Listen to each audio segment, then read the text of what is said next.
우리가 예술이라고 하면 보통 아름다움을 떠올리잖아요? 그런데 과연 그게 전부일까요?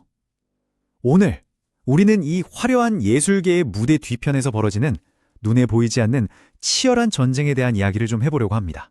자, 아주 근본적인 질문으로 한번 시작해보죠. 대체 어떤 예술은 괜찮고 어떤 예술은 안 되는지, 그 경계선은 도대체 누가 정하는 걸까요?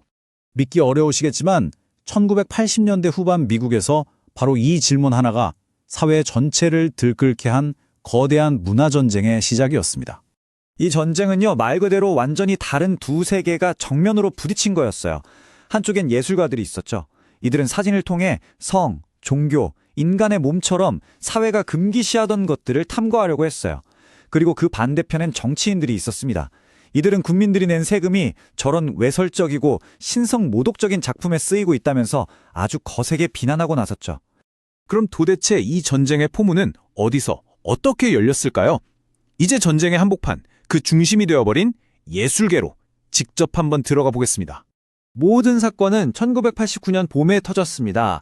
안드레스 세라노의 오줌 예수라는 작품이 국립예술기금, 그러니까 NEA의 지원을 받았다는 사실이 알려지면서 신성모독이라는 비난이 쏟아졌죠.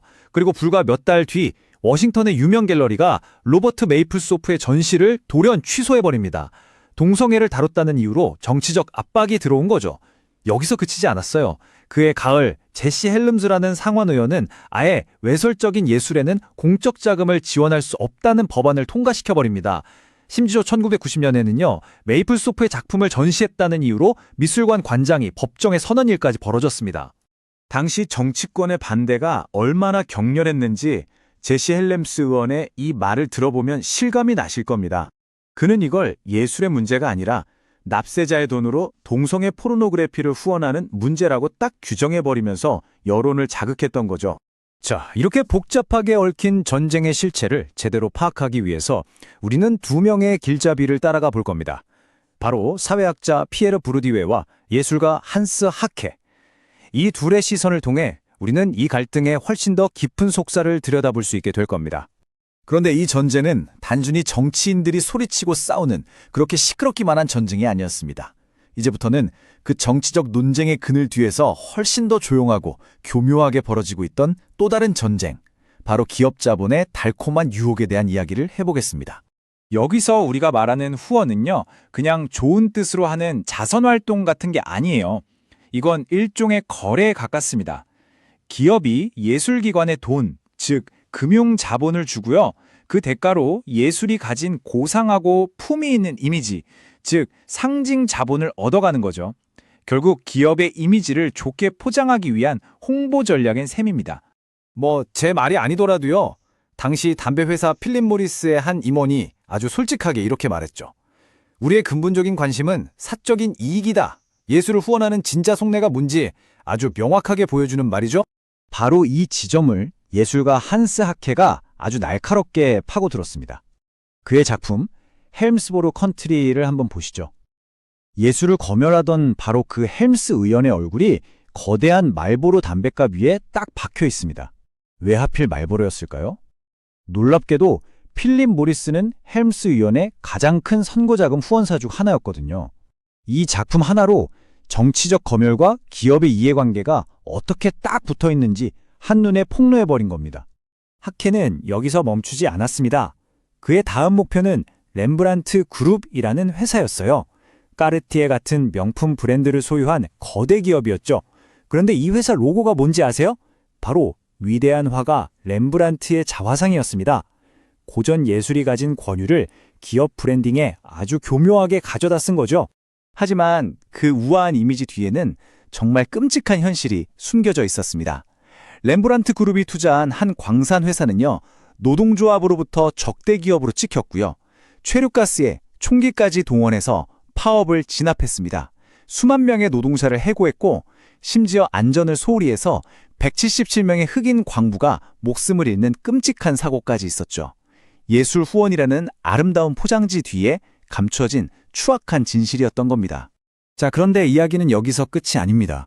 정치와 기업뿐만이 아니었어요. 이 문화전쟁의 세 번째 전선은요, 바로 지식인들의 책상 위, 잡지의 지면 위에서 벌어졌습니다. 비판적인 예술을 무너뜨리기 위한 아주 조직적인 캠페인이었죠. 당시에 신보수주의, 즉 네오콘이라고 불리던 지식인들이 하나의 거대한 네트워크를 만들었습니다. 이들의 목표는 아주 명확했어요. 기존 질서를 비판하는 예술이나 사상의 신뢰를 떨어뜨리고 자기들이 정해놓은 아주 편협한 고급 문화의 기준을 사회 전체에 강요하는 것이었습니다. 이 표를 보시면 아시겠지만 이들의 네트워크는 정말 놀라울 정도로 체계적이었습니다. 막대한 돈을 대주는 재단들이 있었고 그 돈으로 정책 아이디어를 만들어내는 싱크탱크가 있었죠. 그리고 그들의 주장을 널리 퍼뜨리는 언론 매체까지 이들이 하나로 똘똘 뭉쳐서 아주 강력한 지적 운동을 펼쳤던 겁니다. 이 운동을 대표했던 더 뉴 크라이테리언이라는 잡지의 창간사에 나오는 말입니다. 여기서 가장 중요한 단어는 진리의 기준이라는 말이에요. 이건 다시 말해서 자신들의 취향과 가치관이야말로 보편적인 진리라고 주장하면서 문화계 전체를 자신들의 잣대로 재단하려고 했던 겁니다. 자, 이렇게 정치, 자본, 지식으로 똘똘 뭉친 거대한 세력 앞에서 예술가들은 그냥 속수무책으로 당하기만 했을까요? 전혀요. 그들은 아주 영리하게도 적의 무기를 거꾸로 돌려서 반격하는 전략을 만들어냈습니다. 부르드에는 한사케의 예술을 상징적 무기라고 불렀습니다. 그의 작품은 뭐랄까 일종의 덫과 같았어요. 기업이나 정치인들이 사용하는 상징과 논리를 그대로 가져와서 그걸 살짝 비틀어서 오히려 그들을 공격하는 무기로 만들어버리는 전략이었죠. 학교의 방법은 정말 전략적이었습니다. 먼저 공격할 대상의 상징 전략을 철저하게 분석해요. 그리고는 그 상징을 교묘하게 가로채서 아주 도발적인 작품을 만들어버리죠. 그러면 발끈한 대상이 반응을 보일 수밖에 없고 그 과정에서 자신들의 진짜 속내를 드러내게 됩니다. 마지막으로 늘 사건에 목말라 있는 언론이 이 논쟁을 대대적으로 보도하면서 그의 비판은 사회 전체로 확산되는 거죠. 자, 이제 이 모든 논의의 가장 핵심에 있는 정말 풀기 어려운 딜레마와 마주할 시간입니다. 과연 진정으로 자유로운 예술이라는 게 어떻게 존재할 수 있을까요? 여기에 아주 흥미로운 역설이 있습니다. 예술이 국가의 지원을 받으면요, 물론 상업적인 논리에서는 자유로워질 수 있겠죠. 하지만 대신 정치적인 간섭에 취약해집니다. 반대로 기업이나 시장의 지원을 받으면 정부의 통제에서는 벗어날 수 있지만 이번에는 상업적 논리와 기업의 입맛에 스스로를 맞춰야 하는 압박을 받게 되죠. 결국 예술의 자율성은 국가와 시장, 이 양쪽 모두로부터 위협받는 아이러니한 상황에 놓이게 되는 겁니다. 1980년대의 문화전쟁, 어쩌면 조금 오래된 이야기처럼 들릴지도 모르겠습니다. 하지만 이 질문을 오늘 바로 지금 우리 현실로 가져와 보면 어떨까요?